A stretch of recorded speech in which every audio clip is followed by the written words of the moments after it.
All right, coming up on the other side of this, we talk to Brent White. It's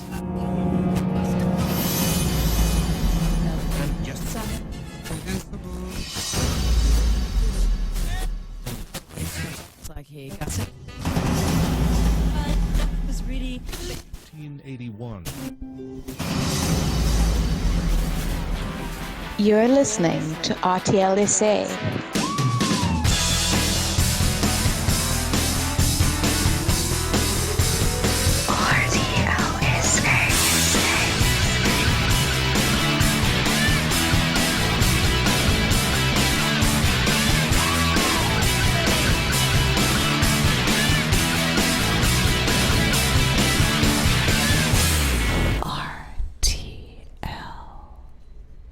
You're listening to RTLSA. Right, a lot of you will remember during lockdown, there was this thing on Facebook and pretty much all over about a dude that ran around his house, okay, but not just once or twice. The oak decided to run around his house for the distance of 90 kilometers. 90. That's like Comrades Marathon, and that's what he was doing, trying to raise money. Brent, firstly, let me tell you, I think you're bloody crazy. I just throw that out there. Thank you. But it was for a good cause, though. So, tell us a little bit about why you decided to do this specifically, and then what it was for. Give us a little bit of background. All right. So my wife owns a preschool in Gillets in the Hillcrest area.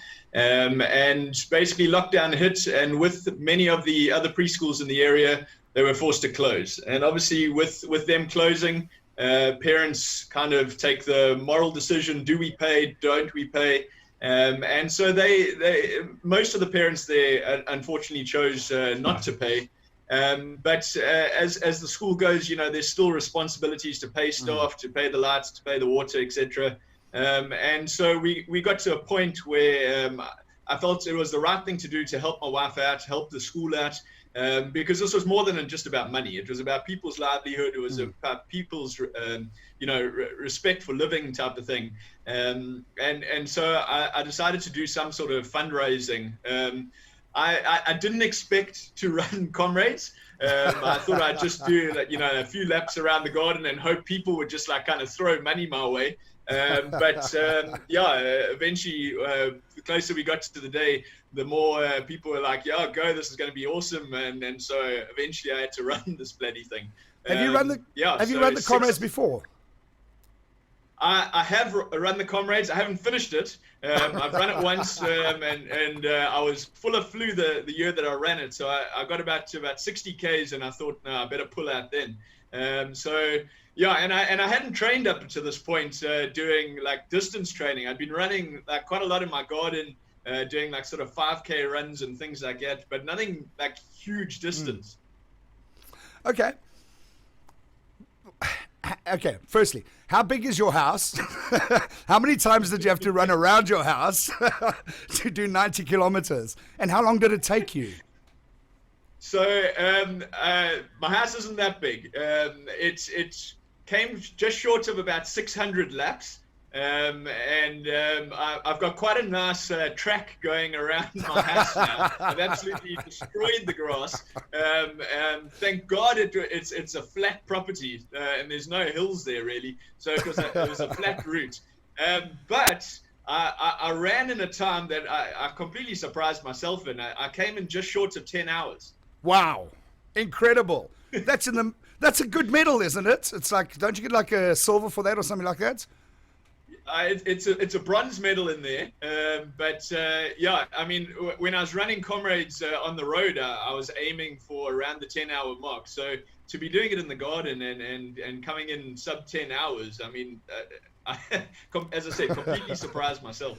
Okay, now did you have a lot of support, moral support? Did your missus stand there with water sachets and stuff like that, and a towel for you every now and then, clap every time you came around, or how did it go down? So leading up to this, I had put it out there. I needed as much support as I could get. I mean, there was no way I was going to do this as quiet as possible and with no support. So all the kids at the school made these wonderful banners. I had it along the course, and sort of the families of the children came in all the time and kind of gave their support throughout the day. But the staff and the two owners, Michelle and Amber, they kind of made it, I don't know, like a party kind of vibe. We had music going. They were in cheerleader outfits. And pom-poms going, and so every lap I had them going absolutely crazy.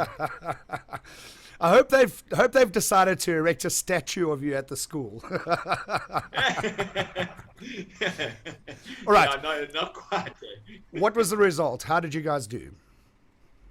All right. Well, I had put a silly figure out there. I mean, I didn't know what we were aiming for, anything. So I had put out 50,000, and we managed to raise just short of 30,000, wow. Which was an unbelievable feat. I was completely blown away by the support. We went live on Facebook the whole day, so we had people kind of donating as they were seeing me run.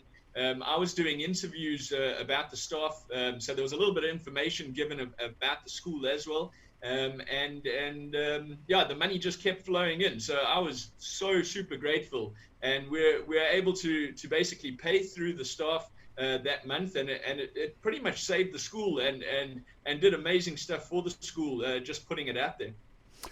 How tough has it been on schools, this whole lockdown thing? And I know it's been open, close, this, that, it's been chaos. But I mean, how tough has it really been? So being a school, you'd think, it's run by the education department, but preschools are run by the Department of Social Welfare. And they pretty much showed very little interest in the school. They pretty much said, right, it's time to close, and there was no further information from there. And so these schools were stressing about how and when they could open. In fact, some schools decided, no, they were going to open, and then the police arrived and issued them with 10,000 Rand fines and closed them down. Sure. And slowly but surely, you started seeing all these schools just absolutely closing, and they couldn't afford to carry on. They had bills to pay, and you just started seeing all over the place these schools closing. And so it was devastating. It's had a huge impact on the sector. There's been a lot of schools that have unfortunately had to close. Thank goodness this kind of thing kind of saved the school, as well as with some dedicated parents who carried on with paying their school fees. But at the end of the day, you can't blame the parents. I mean, it's they're not working themselves. There's a lot of parents that lost their jobs. It's a moral obligation of do we pay school fees for a service that's not being provided? And the school tried their hardest. I mean, they were giving online lessons, they were giving out information. So I mean, it was tough for the sector. Yeah. Now, I did a bit of research on you, and I see that this wasn't the first time that you were involved in fundraising efforts. Is this a thing you like to do? Do you like to get involved in fundraising and stuff like that? I think I found something that you were doing for Pinetown Boys swimming pool and stuff like that. Is this just Brent White? Is this what you do? Just get involved and raise money? Yeah, look, community is important for me, and I'll do what I can to help those in need. There's so, especially with COVID-19, there's a lot of people that have been left devastated.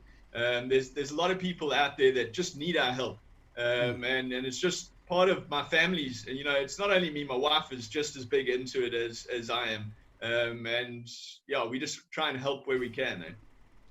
Yeah, well, I met you guys on Saturday night at a very rowdy Halloween party, and you guys definitely do look like a bunch of fun people.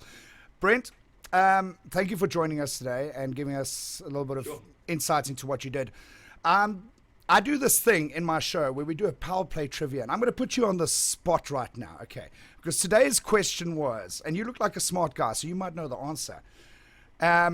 Today's question was, how many bones are there in a human body? Do you know that answer? Jeez. Flying guess, 82. You know what? Stick to running around your house. You are totally wrong. The correct answer is 206. And I received correct answers from Lauren and Bev and a couple of wrong answers as well. So don't feel alone. But Brent, thank you so much for joining us. And it was awesome to have you on the show. And well done for your efforts. I must say, I'm quite impressed. Thanks very much. Thanks for having me. Cool. That was Brent White, who ran around his house for 90 kilometers and absolute craziness. But it was absolutely cool to talk to him and find out why he did it and how he got about it. And in your Power Play trivia, your answer, of course, was 206. And this is what it's all about. When you hear the word skeleton, you may think of the remains of something that has died. But your skeleton is not dead. It is very much alive. The skeleton system is made up of bones. The human skeleton has 206 bones. They're helpful because they help with blood cell formation, movement, protection of your organs, and the storage of important minerals. A bone may seem lifeless, but a bone is a living organ made up of several tissues. Bone is made of connective tissue and minerals. These minerals are deposited by living cells called osteoblasts. If you look inside a bone, you will notice two kinds of bone tissue. If the bone tissue does not have a visible opening, it is called compact bone. Compact bone is rigid and dense. If the bone has openings, it is called spongy bone. Spongy bones provides most of the strength and support for the bone. Bones also contain a soft tissue called marrow. There are two types of marrow: red marrow, which produces red and white blood cells, and yellow marrow, found in the central cavity of long bones, and it stores fat. A couple of major bones of the skeleton system is the cranium, the clavicle, your ribs, your humerus, the radius, ulna, the pelvic girdle, the vertebral column, the femur, patella, tibia, fibula, and phalanges. So there we go, the skeletal system, bones working together to help keep you alive. There we go. Do you feel a little bit more in touch and familiar with the human body right now? The correct answer, of course, is 206 bones in the human body. I couldn't think of a better song to play after that.